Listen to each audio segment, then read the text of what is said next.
Hello and welcome to Practical Knife Reviews.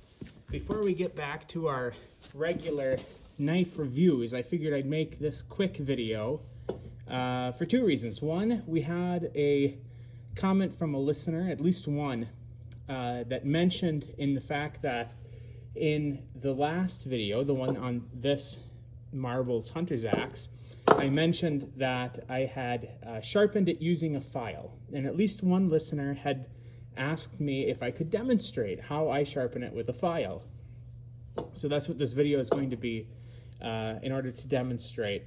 But also the other reason why instead of we're doing this video right now instead of our usual knife reviews is because the wind chills in the last couple days have been between -20 and -30. So trying to make sure that mom's not outside trying to record when it's too cold.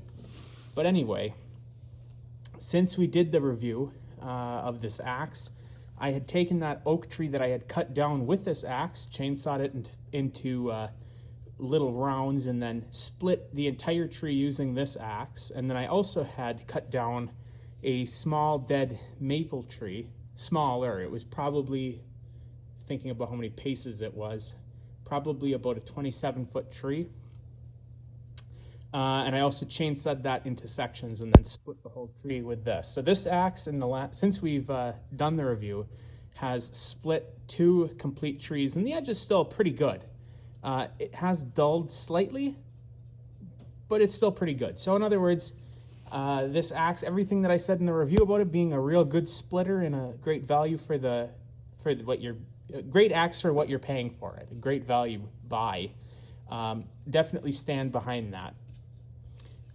After I've gotten that additional practice in with that.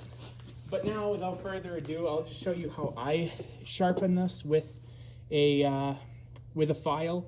I'm not saying that I'm an expert in sharpening it with a file, but I figured since I had a listener mention it, I'll show it. So this will be a little bit tricky because this is not the most ideal location for filming and sharpening, but essentially there's 2 ways that you can do it. You can either put the axe blade so that your file is going away from you past the edge, and you're going to try to match the file to the angle of the bevel. And as you can see on this one, the bevel is convex. You can also have straight edged bevels, but this is a convex edge. So you're going to just try to match that and keep pushing past the end. The other way that you can do it is face the axe towards you and pull the file towards you. Now, if you have a lot of metal that you're trying to remove, like I did with this axe, on the top and bottom here, like I said, these were pretty blunt. This was relatively sharp. These were blunt. So here, you can actually pull and push. It's not going to give you a super fine edge, but it'll help you remove a lot of metal really quickly. So we're looking at, and again, this is not an ideal location for this, but something like this. And this axe, as I mentioned before, is 1045 carbon steel. You really can't harden this steel super hard, and most axes, even if they use a different steel, also are not going to be super hard. They're not going to be hardened super hard because you don't want them to be brittle. But once you get down to where it's close to having the edge that you want, you're going to be a little bit more gentle and just drag it off the edge, keeping in mind that you're trying to maintain the angle that you've got. And of course, ideally this would be in a more stable spot, but this is what I've got for filming right now. And you're just going to keep doing that past the edge, or like I said, you can turn it away from you.